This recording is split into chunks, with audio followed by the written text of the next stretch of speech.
మధ్య ఎవరైనా ఉన్నారా? గర్భఫలము లేక నిరుత్సాహపడుతున్న వాళ్ళు, నిస్పృహకు లోనవుతున్న వాళ్ళు, నిరాశతో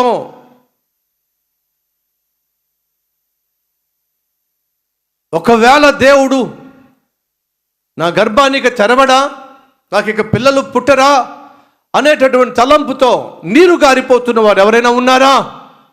హాస్పిటల్స్కి వెళ్ళావు, డాక్టర్స్ని చూపించుకున్నావు, రకరకాల ట్రీట్మెంట్లు తీసుకున్నావు. నువ్వు ఏ హాస్పిటల్కి వెళ్తే, ఏ డాక్టర్ని కలిస్తే సహజంగా వాళ్ళు చేసేదేటో తెలుసా? అరచేతిలో స్వర్గాన్ని చూపిస్తారు. 30 సంవత్సరాలుగా ఈ కుటుంబం ఒక ఫోటో చూపించి, ఈమెకు 30 సంవత్సరాలుగా పిల్లలు లేరు, నేను ట్రీట్మెంట్ చేస్తే పిల్లలు పుట్టారు. 25 సంవత్సరాలుగా పిల్లలు పుట్టలేదు, ఎక్కడికి వెళ్ళినా పిల్లలు కలగలేదు, కానీ నేను ఇచ్చిన ట్రీట్మెంటు ఈమె వాడింది, పిల్లలు పుట్టారు. కాకపోతే ఇంత ఖర్చు అవుతుంది, కాకపోతే 2 లక్షలు అవుతుంది, కాకపోతే 3 లక్షలు అవుతుంది. నేను ఇచ్చిన ట్రీట్మెంట్ జాగ్రత్తగా నువ్వు పాటించినట్లయితే ఖచ్చితంగా నీకు పిల్లలు పుడతారు. 100% గ్యారంటీ. పాపం ఎంతోమంది నమ్మి ఆ ట్రీట్మెంట్లు చేయించుకుంటూ ఉంటారు.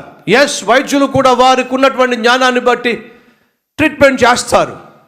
కానీ దయచేసి గమనించండి, వైద్యుడు వైద్యం చేస్తాడు, నా ప్రభువు ఆరోగ్యాన్ని ఇస్తాడు.